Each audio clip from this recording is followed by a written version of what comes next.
Look, one thing that you lot should learn about me is that it takes a special kind of something to make me start rooting for Liverpool.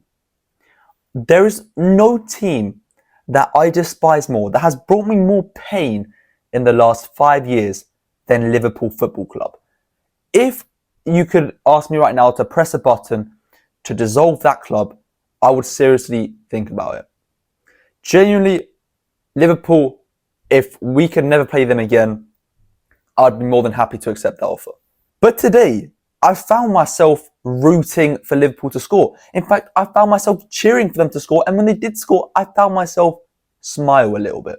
Now, like I said, it takes a special kind of something for me to feel this way. Well, Mikel Arteta has found the sauce. He's found the way. I never thought this was possible. I never knew there was a recipe to this sauce, but Arteta's found it. He's concocted it. Whatever I saw today, whatever we saw today, is that sauce that I'm talking about. Arsenal Football Club are one of the most dry, boring, just anti-football teams to watch I've ever seen in my life. I turned my TV on, I tuned into the game, expecting to see two title contenders go goal to goal, shot for shot, chance for chance, just go at it. Arsenal genuinely, second half, sat back 11 men inside their own area, inside their own half, inside their own defensive third, and were just happy to sit there and take a point at Anfield because, a draw at an away ground in a title contender it's not the end of the world. It's a good result. It's better than going for the win and then risking a loss. Well, thank fuck. I don't usually swear, but thank fuck that they lost today. So maybe next time Arteta comes to an away ground or a match like this, a big match, with just a slightly different mentality and style of play. Arsenal have very, very bright players. They had them on the pitch today. Madueke had a magnificent game. He was, causing quite a lot of problems for Kirkes in that first half. Why not carry that on into the second half? Madueke was practically non-existent in the second half. And I don't blame him. The few times he got the ball, he created some stuff. But, Arsenal were just happy to play in their own half. You bring on Eze on in the second half, and it takes for Liverpool to score a goal for you to actually start using him. Gyökeres, he couldn't get into the game at all. This is just such a weird game from all angles. And we see this with Arsenal time and time again. With Man City, when Man City used to be the main title challengers with Arsenal, the main title rivals, Arsenal used to always go to the Etihad or play them at the Emirates with, knowing that a draw is a good result for them because, whatever reason. They were just happy for the draw. Last season against Liverpool, we saw them, settle for draws or try to settle for draws. Again, playing defensive football. It's stupid. I like a lot of Arsenal's players. I think they're very good players. I looked at Arsenal's lineup today before the game, and for the first time in a long time, I was looking at that team and I was like, wow, maybe I underestimated them at the start. Maybe they can actually go and win something this year. I'm sorry, you're never going to win anything, especially not a Premier League, with this mentality today. You're just not. You're not. And I know they're missing Saka, their star boy, their star man. But you don't go into a game like this with players like Madueke, Gyökeres, Martinelli, even midfielders as well. They got Marino who can pop up with a goal. They got Timber and Calafiori who are attacking-minded defenders and have goal contributions in them. And you've got players like Eze on the bench, Odegaard on the bench, even Nwaneri, Dalman, attacking-minded players on the bench. You don't go into a game with that much firepower just to sit back and accept a goalless draw. It's just anti-football. And I'm glad that football won today. Because that's what happened. Football won today. Liverpool, in my opinion, got the deserved win. In fact, if they drew 0-0, I would have sat here and said Arsenal were the better side. I would have still criticised them for all of this, but I would have said Arsenal were the better side. Because Arsenal's game plan would have worked if they drew. They played for the draw. Liverpool didn't play for the draw, and they won. So Arsenal, as a result, their game plan did not work, so they did not play well. I'm sorry, that's it. That's all I can say. As soon as Liverpool got their goal, which, by the way, I'm not going to spend too long about it because there's not much to say. It's just an absolutely magnificent goal. But one thing I do want to say about Szoboszlai's goal is that it was genuinely a throwback. Now look, I wasn't around when Lampard and Gerrard were going free kick for free kick, long range screamer for long range screamer. I wasn't there, but I have seen, the highlights. I have seen the clips, and I've kind of been missing something like that in the modern game. I've been missing a guy who can just slap one in from 32 yards out, whether it be a free kick or just a volley or a strike, whatever it may be. I've been longing for that. Today, what Szoboszlai just did was just that. From a position that, most players in modern football wouldn't even think about shooting from, to actually shooting and scoring an immense goal, for not only for Liverpool in their title fight, but just in general, just an actual good goal. Like an incredible goal. Because usually when a player scores from that range, like the commentators are saying, you usually look at the goalkeeper.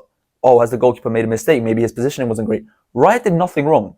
He just genuinely couldn't save it because it was that good of a free kick, that good of a strike. The curve, the positioning, it was immense. It was incredible to see.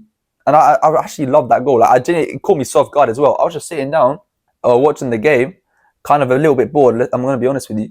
I just look up when it's a free kick when he shoots it and it goes in. I can't explain it more than that. But yeah, it took for that goal to go in for Arsenal to start waking up a little bit and to start using their players like Eze that they brought on, Odegaard. And they were starting to get involved more. Still, again, it was just too late. Now, let me say this. I think Declan Rice had a magnificent game. I think Mosquera had a great game. Obviously, came on in kind of adverse conditions because he wasn't expecting to come on that early. Saliba's injury. I think everyone at Arsenal sort of did their job. Raya did well. I think everyone just did their job at Arsenal. I think especially Declan Rice played very well and Mosquera as well. Madueke, I've got to say, was very good as well. That surprised me a lot. But that's the thing. Everyone else just did their job. There was no extra bit of, there was no X factor for Arsenal. There was no one who really grabbed the game by the scruff of the neck and took Arsenal to it. And I really think Eze could have been just that. Because usually it's Saka who does that. Saka wasn't there today. Eze is their new, big money signing, big name signing, and also big player signing. He's a great player. I'm missing the word for it, but he's their key signing. So I thought he could maybe do that when he came on. And at times it felt like he was going to do that. I mean, there was a chance where he just burst into the box and you think like, okay, he's going to shoot. And I think he just misses opportunity and then goes down. It's never a penalty. But aside from that, I think Eze played a good game today. And he was certainly better than Martinelli. I mean, Martinelli was not having one of his best games. And then on Liverpool, I think Liverpool, again, kind of did what they had to do. They were poking at Arsenal, who were playing defensively. It was hard to break them down until eventually, yes, it was a moment of magic. It wasn't really a well-worked goal, so to speak. But it doesn't really matter how you get them. Sometimes you just have to get them. So they did what they had to do. I think Salah, probably for me, was the biggest letdown, I guess you could say, from the game. Really didn't get involved. And it's just what happens a lot in these big games when they're playing kind of defensive sides or it's a cagey match and it's not sort of end-to-end where Salah can just exploit his pace and dribbling. When it's a cagey game, he finds it very hard to get involved sometimes. And that's something that worries me a lot about Salah. Like, that's why he doesn't have a good finals record. That's why, as well, and I'm not saying Salah's not a big game player. Obviously, he's done it so many times against the big six. But in games like these, he is quiet. Like, he was very quiet today. And he wasn't getting the space he needed or the space he wanted. He was having some poor first touches. It wasn't Salah's game today. I'm not going to lie to you. One thing I would like to say, though, Wirtz, I think, had a pretty good game. Probably his best game in the Liverpool shirt so far. I didn't watch the Community Shield. I know he got assisted in that. But in the Prem, at least, it's definitely been his best game from what I've seen. Still wasn't perfect. I think still some frustrating moments where you want him to do something differently. You want him to get involved a little bit more. I think overall, he just looked a little bit more comfortable than he has in the past.